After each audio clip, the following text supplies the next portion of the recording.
টুনটুন প্রতিদিনই মদ খেতে খেতে বাসায় পৌঁছায়। গ্রামের সবাই টুনটুনকে খারাপ চোখে দেখতো, কিন্তু টুনটুনের মন ছিল একেবারে পরিষ্কার। প্রতিদিন সকালবেলা টুনটুন তাদের গ্রামটাকে ঝাড়ু দিয়ে পরিষ্কার করতো। সব কাজ শেষে সন্ধ্যাবেলা যখন টুনটুন বাসায় ফিরত, তখন তার যেভাবে করুক এক বোতল মদ দরকার ছিল। টুনটুন যেই দিন মদ না খেতে পারতো, সারা রাত খাটের এই পাশ থেকে উপাস করতো এবং যে সারা রাত কাশতে থাকতো। টুনটুন আর তার গর্ভবতী স্ত্রী দুইজনে অনেকটা গরিব ছিল, তারপরে তারা দুইজন কখনো কারো খারাপ চায়নি। অন্যদিকে তার সৎ ভাই আরজু গ্রামের সব থেকে বড় লোক হিসাবে তাকে ধরা হইতো। বড় ঘরে তার স্ত্রী আর মেয়েকে নিয়ে এসে থাকতো। আরজুর কাছে প্রচুর টাকা হওয়া সত্ত্বেও সে মন থেকে খুশি হতে পারে না। দিন বদলে গেল। টুনটুনের পরিবারের অবস্থা এমন হয়েছে, তাদের ঘরে খাবার জন্য একটি দানাও ছিল না। 4-5 দিন ধরে টুনটুন তার স্ত্রী দুইজনই না খেয়ে আসছে। এত কষ্টের মধ্যে টুনটুন সাহায্য চাওয়ার জন্য তার সৎ ভাইয়ের কাছে যায়। তখন টুনটুন কান্না করতে করতে আরজু ভাইয়ের কাছে সাহায্য চায়। ওদিকে আরজু ভাই না করে দেয় এবং টুনটুনকে মারধর করে। টুনটুন আর তার স্ত্রী দুইজনই না খেয়ে রাত্রবেলা শুয়ে পড়ে। টুন মদ খাওয়া তো দূরের কথা, তার পেটে কি দানাও ছিল না। প্রতিদিনের মতো সে ক্লান্ত শরীর নিয়ে আবারও বেরোলো। সারা গ্রাম ঝাড়ু দিয়ে পরিষ্কার করলো। সন্ধ্যাবেলা রাস্তা দিয়ে বাড়ি ফিরতেছিল, উনি একটি দাদিমা তাকে ডাক দেয়। আর তোমাকে দেখে মনে হচ্ছে তুমি অনেক চিন্তিত, কি হয়েছে আমাকে বলো। টুন বললো, দাদিমা আজকে আমি 4 দিন ধরে না খেয়ে আসি, আর আমার পকেটে একটা টাকাও নাই খাবার মতো, এখন আমি কি করব।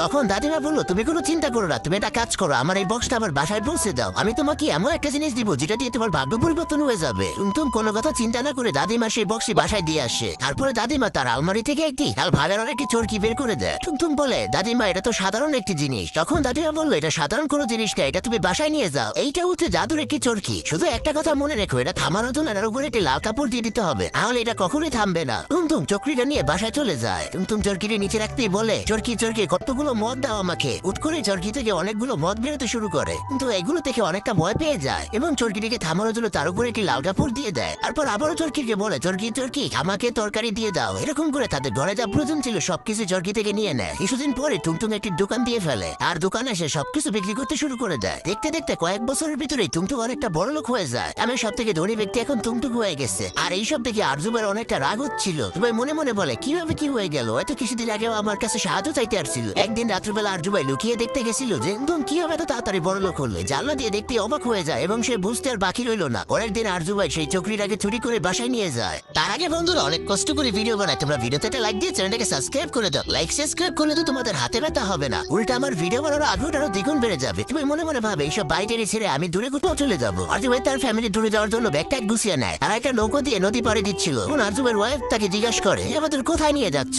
আমাদের বাড়ি গাড়ি কেন ফেলে আসছি। তখন আরজুবাই তাকে বলে, এটা একটা জাদুর চাকরি, আমরা এটা দিয়ে অনেক বড় লোক হয়ে যেতে পারবো। এখন আরজুবাই চরকিটিকে বলে, চরকি চরকি চাল বের করো। এদিকে চাল বের হওয়া শুরু হয়ে যায়। চাল ভরতে ভরতে নৌকাটি ডুবে যায়। এজন্য সবাই বলে, লোভে পাপ পাবে মৃত্যু। ভিডিওটা যদি একটু ভালো হয় তাহলে কষ্ট করে চ্যানেলটাকে সাবস্ক্রাইব করে দিয়ে